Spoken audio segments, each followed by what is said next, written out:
Wave 5 of the Mario Kart 8 Deluxe Booster Course Pass has finally been released, being one of the most content-filled waves we've seen yet. This brings over the Feather Cup, which consists of Athens Dash for Mario Kart Tour, Daisy Cruiser for Mario Kart Double Dash, Moonview Highway for Mario Kart Wii, and Squeaky Clean Sprint. On top of those four, there's also the Cherry Cup, consisting of Los Angeles Laps from Tour, Sunset Wilds from Super Circuit, Koopa Cape from Wii, and Vancouver Velocity from Tour. Welcome to another episode of Level by Level. In today's episode, we're going to be looking at the 8 tracks I just listed and analyzing them based on how fun they are, but most importantly, how good I think they are as retro tracks, with the exception of the new Squeaky Clean Sprint, as it's, well, new. While nitro tracks pretty much just have the job of being fun and creative, retro tracks have the job of not only maintaining what made the original version of that track work, but also changing and adapting it to make the reintroduction of the track feel justified. So with that said, how do these 8 tracks stack up to not only the rest of the tracks in Mario Kart 8 Deluxe, but also the other waves of the Booster Course Pass? Will these tracks be on the same level as those, or will these be an overall upgrade or downgrade? That's what we're here to solve today. If you enjoyed this video, then please make sure to leave a like and subscribe to the channel, but with that said, let's jump right into our first track of the Feather Cup, Athens Dash. Just like every other wave so far, we've got ourselves a tour track to start. Now, if you've been keeping up with my series here, you know that I've been sort of losing interest in these tour tracks. I feel like a lot of them just feel too samey. This not only goes for the aesthetic, as a lot of them just take place in cities, but also the gameplay on many of them are quite boring compared to normal tracks. So how does Athens Dash stack up? Actually really good. I mean, just take one look at it and you can see the aesthetic is quite different from every other tour track we've gotten so far. Sure, each of the cities are a little different from one another visually to match their real world locations, but I always felt that they were just too similar. Athens doesn't look visually similar to those other tracks at all though, which gave me a good first impression of the track. Oh yeah, and as always, I pretty much treat these Mario Kart Tour tracks as completely new. Sorry, I don't want to play a Mario Kart game on my phone.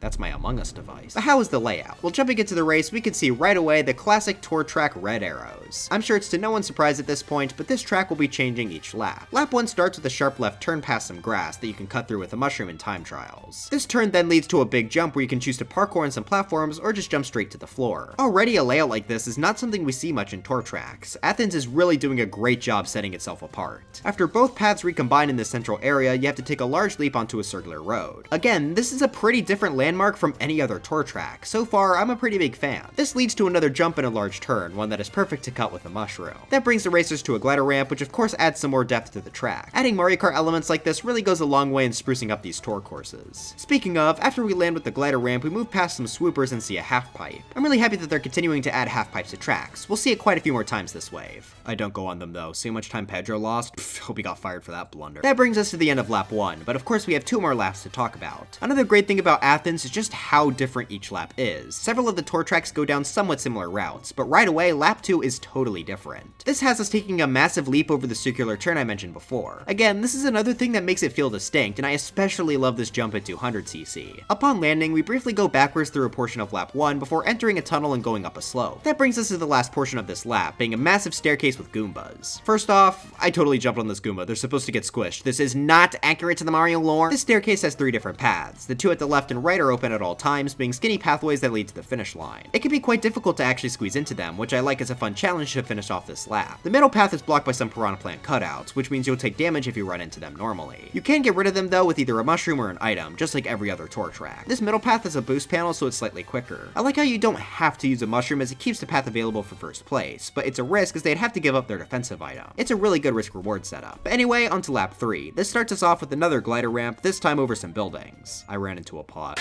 After that, we got ourselves another half pipe I don't want to take in an area with several poles and item boxes. I ran into a pole. That brings us up to the side of a cliff, which has a lot of rolling rocks going down it. Alright, one last time, I love the variety of locations on this track. They did a great job here. There are a ton of boost panels on this road, which are fun to try and get as the rolling rocks provide for some pretty tricky obstacles. There's also a secret tunnel path as well. Not sure if it's much faster, but it's cool that it's there. This brings us up the same Goomba staircase that ended off lap 2. Wait, now hold on a second, you can jump on the Goombas? But yeah, Athens is a fantastic tour track, and you know what? I think it might just be the best one we've seen so far. Sydney is still solid, but as there have been more cities, I've lost interest in its aesthetic. I imagine I'll just enjoy Athens more over time, so I think this deserves a solid A tier on the tier list. I'll show where it and the rest of this wave's tracks stack up to the other waves at the end, by the way. Oh, and I can't forget about the music. While I do think Sydney's is better, this is pretty solid. In my opinion, this is definitely on the higher end of tour track songs. Daisy Cruiser is our next course and is one I was quite excited to see come back. Before this, it was in Mario Kart Double Dash and Mario Kart 7. It remains pretty similar layout-wise to its Mario Kart 7 version, but that's okay because I think it was pretty much perfect in that game. First off, the theming of this track is great, taking place on a cruise ship. It's unlike any other track in the series, and the theming is utilized very well. But to get into the layout, we start with a split path. As far as I can tell, the left and right are pretty much the same, so it's up to you to decide which one you go down. I like the left though, as it makes driving through the next section a bit smoother. When both paths recombine, we are met with the Cruiser's Pool, a really fitting addition for the track's theme. This section actually has the main difference between this track and its previous versions, the Goombas in the pool. Originally, it was completely empty, which worked fine enough, but having these three Goombas just adds a little bit more life to the course that I really appreciate. You don't get hit if you run into them, instead they just act as walls, but they're good obstacles regardless. You also have the option to go on the outside of the pool, which is slower, but you'll get more coins, so it's worth considering. One last thing I like about the pool is that the far edge doesn't act like a ramp. When you first race on this, it'll feel a bit strange. You'll shake your controller at least once like an idiot expecting a trick. As you play on this track more though, you realize how smooth this makes the transition into the next section, which is a large staircase down to the lower level. That means you can start your drift in the pool and hold onto it for a purple spark. I really love how that feels. It can take a bit of getting used to, but I think this was the best decision. Once you're on that lower level though, you go through the dining area, and let me just say, this had a major glow up. The obstacles are pretty much the same. You drive through here while avoiding the sliding tables. You obviously don't want to run into them as they'll stop you in your tracks. And also you don't want to ruin someone's dinner. The tables also move quite a bit in this version. I'm not really sure if it's actually any different, but they're quite challenging to avoid, making them great obstacles. What I can say is different though is the aesthetic, and man, it looks so good. The GameCube and 7 versions look a bit sadder in comparison, but this version is so much brighter and nicer to look at. Not to mention there are actually characters sitting at the tables. Even if not much has changed layout-wise, the visual update was definitely worth porting this over. Anyways, past the dining room, we have another split path. Staying to the left keeps us on ground level with a few more twisting turns. Going down the right path though brings us into an underwater segment, which fits this track quite nicely. I'm not sure which is faster, but I go to the left on 150cc and to the right on 200cc. I like being able to glide through the water section by using the 200cc speed. It's a lot of fun. Eventually, both paths recombine where you just have to go up a simple staircase to reach the end of the track. Overall, this course is just as fun as I remember. While not many actual changes were seen here, they really didn't need to change anything. The small tweaks they did have, like the Goombas, helped this track's theming immensely, so I'm inclined to say that this was a fantastic remake. I'm gonna put this right above Athens in A tier. The reason it's not an S is because I'm a bit bummed there aren't any actual shortcuts on this track, because I feel like that's a big part of track design in the series. But the theming and execution hard carried this to A tier anyway. Oh, and the music is great here as well. I'd say even better than Athens' theme. It's a great remix of an already good song. Definitely going to be listening to this one a bunch.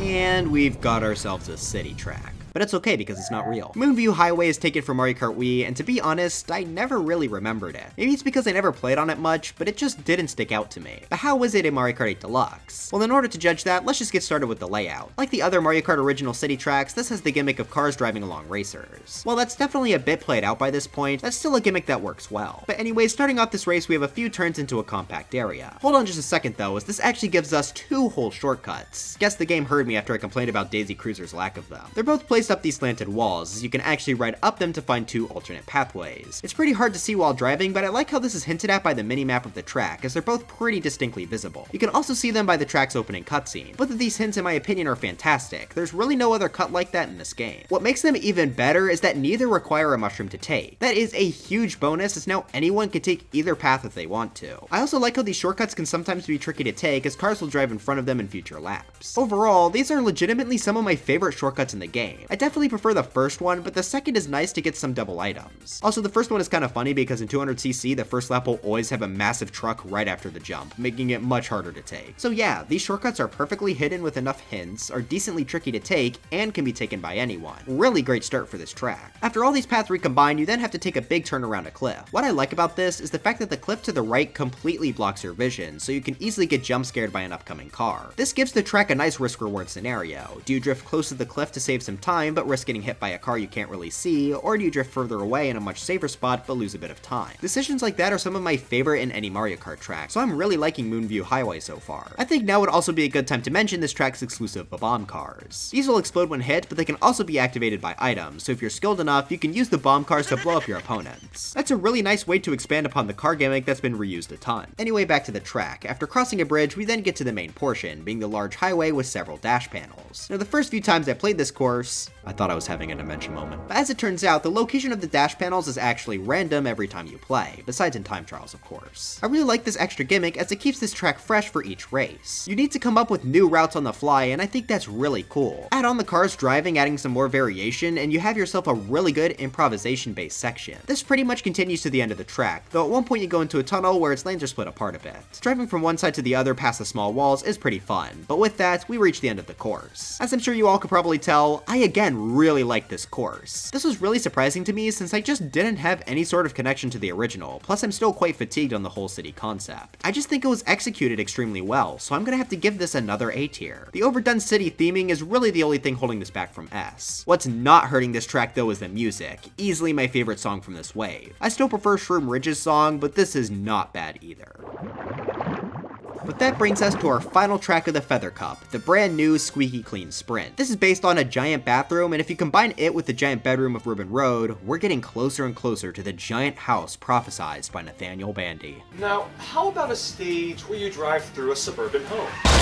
But anyway, I like this concept for a course, it's really creative. Starting off, we begin on top of a sink, where we then go inside of it to collect a few coins. There's just so much background detail, by the way, even on this first little segment. You can see toothbrushes, a soap dispenser, a clock, and so much more. It really feels like they went out of their way here to make the track really feel alive. After the sink, we take a small drop and then turn past a few tapes. Also, this track really uses objects perfectly. Almost everything is made up of real-world objects in a creative way. Speaking of, this next ramp is a notebook, which brings us into the bath. Once again, I just have to point out how much detail there is in this track. I mean, there's a ton of toys on the surface of the bath, and the bathroom walls are designed around the classic Super Mario Bros. Clouds. Just phenomenal work on this track's aesthetic design. Going into the bath, you then have the option to ride on some sponges or go into the water directly. I prefer going onto the sponges for some extra tricks, so I like having the option. Going into the bath, we then have to go down into the drain. I love the idea of going down into the drain as it gives this track some more variety than it already had. You could trick off a few screws in here and even use a mushroom to cut through a ring. I'm very sorry for the poor soul who dropped the ring in here. I understand your pain.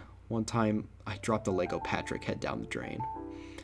I hope wherever he is, he's alright. And your body part come off.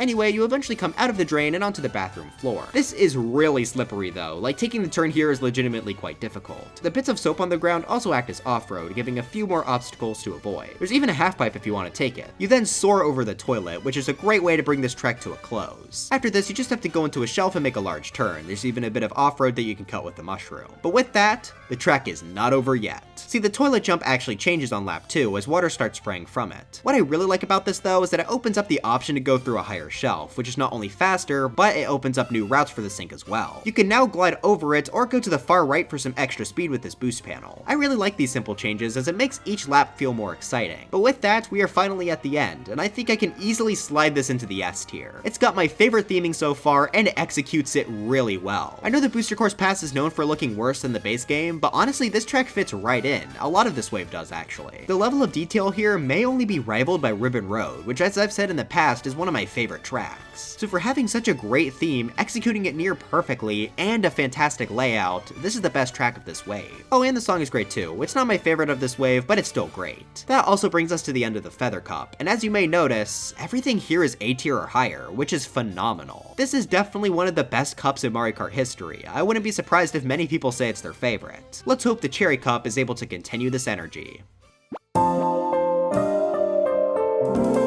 Okay, yeah, spoilers, I found this cup to be much weaker, and that is clearly displayed with the first track, Los Angeles Laps. This falls into a lot of traps that I think Athens Dash was mostly able to avoid. It's pretty basic feeling, though there are some things about this tour track that set it apart from the rest. Starting off, we have a turn to the left and a jump onto the beach. This beach setting is pretty different from what we've seen from the other city tracks, which I like to see, but we sadly don't stay on it for very long. After a turn past a side stepper, we then have 3 ramps. The middle has 2 boost panels, the one at the right has just 1, and the one at the left has 1 and a coin. It's up to you which one you pick, but I always go for the center. These all bring you to a half pipe, which I'm once again ignoring, and you have one more big turn on the beach before we leave the setting. I do like this turn though. The side steppers are placed in a really good spot to make taking this turn as fast as possible a bit tricky. You can also take this turn really wide to go into the water and collect a few extra coins. But after that we just get into the city and it's kinda boring. A bunch of small straightaways and small turns with absolutely no obstacles or even off-road to cut through. This is really what I don't like about tour tracks, the long space of time without much to talk about. Athens managed to get around that problem pretty much completely, but Los Angeles is sadly back to normal in that regard. This boring city section continues into lap 2, where we eventually get a glider ramp. This is pretty cool. I like flying over the baseball stadium, and seeing Mario Sluggers renders was kind of funny to me. I would say I'd want Nintendo to release Sluggers for the Switch, as it is my favorite Mario sports game, but knowing them, they just make it have like 8 playable characters with one of them being Pom Pom or something. If it doesn't have Toadsworth, I'm not playing.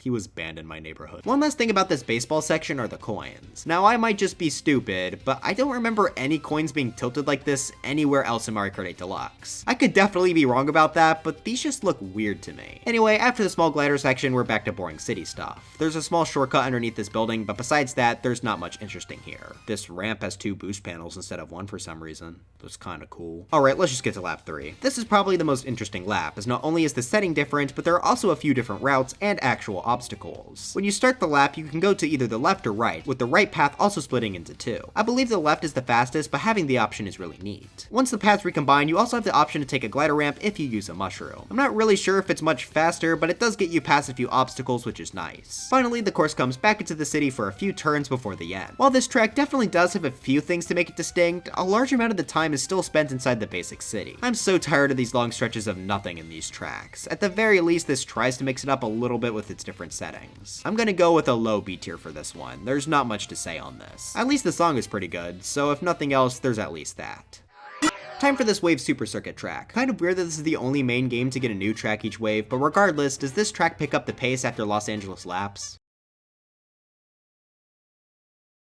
This track starts off with a big turn to the left, which I like as you could cut it with a mushroom on future laps and in time trials. After a second turn to the right this time, we see this track's main obstacle. This oil? Mud? I don't know, either way it acts as a bit of off-road, but not as bad as normal off-road. I do like the look of it, and avoiding it can be tricky, but also fun. After our first exposure to it, we then run into a large patch of it, where we then have to use boost panels to avoid touching it as much as we can. Hopping back and forth can be a bit trickier than it looks, so this is a solid obstacle. After the boost panels, we see some dinosaur footprints, which are both nice little details, and also sort of obstacles as they make the road trickier to drive on. Then we get to the best part of the track, the Shy Guy Camp. There are 3 of them just absolutely vibing in the middle of this windy road. Combine them with the turns and footprints and they actually make for some pretty solid obstacles. If you don't want to deal with them though, there is a small ramp in the off-road you can reach with a mushroom. After the Shy Guys, there are 2 jumps and a big turn to the end. Yeah, this is a very basic course. I tried my best, but there's really not much content here. It definitely feels like a Super Circuit track, and that's not exactly a good thing. But you may have noticed that I didn't start this segment by mentioning the aesthetic. This track is famous for changing each lap, with the sun going further down as it goes on, hence the name Sunset Wilds.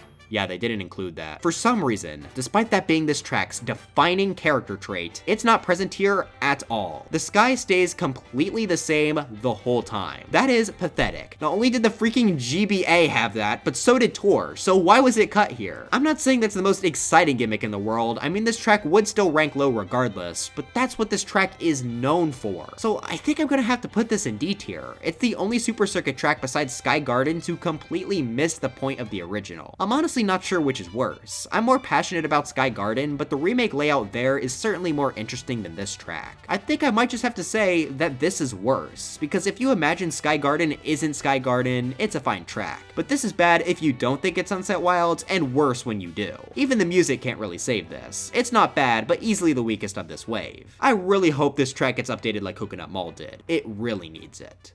Oh, thank God, a good track. Koopa Cape is an absolute classic from Wii, so I'm not surprised to see it eventually make a return. Like Daisy Cruiser, it also appeared in 7, however this time the layout is updated a decent amount. That's because 7 didn't have half pipe, so this version acts as a bit of a combo between Wii and 7's version, while also adding its own 8 Deluxe spin on it. Let's jump into the track to see what I mean. This is based around Koopas, water, and pipes, which all come together really nicely. Not the craziest aesthetic idea ever, but it's a fun one nonetheless. This starts with a massive leap over to a lower down cave area. I've always liked this start as it's just a big bang to open the course with. Inside the small cave, we first have the option to stay on the ground or take a small leap. I believe the jump is faster, but staying on the ground gets you coins, so it's really up to you. Further into the cave, there are 3 Goombas and another jump. The Goombas are placed in a way where it can be kind of tricky to avoid them, especially the last one as he sort of blocks off the left of the ramp, which is the fastest way to go. After the cave, we then get the reintroduction to the half pipe, which as I said, was missing in 7. While I again won't be taking them, I am pretty happy they're here. Now we have something that's pretty interesting though, as this is something that was in the Mario Kart 7 7 version, but was cut for this remake. In Mario Kart 7, there was a glider ramp which let you fly over the river a bit, but in 8 Deluxe, this is back to being just a normal jump. In all honesty, I think that was the best decision. Flying over the river kind of defeats its purpose, so I'm happy the team behind this remake decided to go back on that choice. Speaking of that river, it's as fun as ever, pushing you forward as you race along it. There are several ways you can go down this. Just at the start of it, you can either stay in the river to get pushed, jump over the turn with this ramp, or go under the shell for some items at the cost of some speed. I'm sure you know me by now, I love having these options. There's another minor split right after too, where you can go under this rock or simply around it. Going under will also give you access to this small cut you can take with a mushroom, but the river eventually ends with this track's famous fall into the underwater pipe. Also, you go flying into the pipe this time. I mean, compare this to how you fall in the Wii version. This is where the track really gets its own Mario Kart 8 Deluxe spin. It's underwater just like it was in the 7 version, but it's also now in anti-gravity. That's a really nice change to throw on. It makes this version feel more special. On top of that, this section also now has half pipes. This actually wasn't in the Wii version since this area was completely enclosed, so this is an entirely new addition. Speaking of the Wii version though, I do still sort of miss these electric wheel things. They were pretty good obstacles. This version of the pipe is still really good though, as you can just speed through it with the anti-gravity boosters, but I do miss the obstacles. Eventually, you jump out of the pipe, which brings you to one last turn. The right side has a massive waterfall that can push you off if you go into it, and the left has one final half pipe. I usually stick to going straight for the goal though. Overall, this was a fantastic remake of this track. Not only did it bring over elements from both versions, but it also knew what to leave out and added new elements of its own. Definitely the best way to play this track. I'm gonna put it at the top of our A tier. I can't put it in S as I really miss these obstacles in the pipe, but this was a phenomenal remake regardless. Oh, and as always, this song is a banger. This is the only one I listened to a lot before it got added to 8 Deluxe, and this remix of the song is very good. Probably my second favorite song this wave.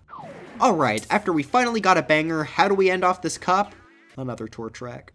I just can't do it. I can't take this. Now hold on, this one is a bit more interesting, as before launch it seemed like a lot of people were quite excited for it. That's not something I've seen for most of these tour tracks, so that got me interested in it right away. The aesthetic is still mostly city, but it's at least winter/fall time in this track, so that gives it a bit of a distinction over the others visually. Well, onto the layout, we start the race with a big right turn, which takes us directly into 2 jumps out of the city. This is the portion of the track where the winter setting is best displayed. As for the duration of the segment, it doesn't feel like we're playing a city track at all. We then go across a suspension bridge, which is a nice set piece, before getting into something I didn't think we'd see on any tour track, an anti-gravity section. This isn't just a case of anti-gravity being thrown on a mostly flat layout too, as this section is genuinely quite wavy. It's 100% the highlight of the track. I'm really happy they got a bit creative with this one. This ends with the glider ramp to take us to the finish line. Before we get there though, there is one last turn which can be cut with the mushroom. Lap 2 begins in a very similar way to lap 1, though instead of going to the bridges, you jump off a bit earlier into these dirt turns. This is a nice different area, though much less unique as other tour tracks like New York Minutes have had something similar. At the end of this dirt path, we get a glider ramp, or you can cut through this grass blindly to hit the ramp. It's quite difficult if you don't know what you're doing though, so be careful. This glider brings us into an ice rink, which is another cute little set piece just like the baseball field in Los Angeles. Inside this area there are also some Shy Guys which act as good obstacles. Getting out of the arena is kind of annoying though. You get shot out of these stairs pretty much directly into a turn, which you can't see because of the camera. Besides that though, there are just a few more turns until the end of lap 2. Now so far I've been enjoying the track, but sadly lap 3 kind of crumbles. It starts with a long turn underground with no obstacles besides these swoopers, and is followed by a ton of boring city stuff. You do eventually get back into the ice rink, but then you exit it right away to the last few turns of the track. And with that, the track comes to a close. So what do I think of Vancouver Velocity after it's been so hyped up?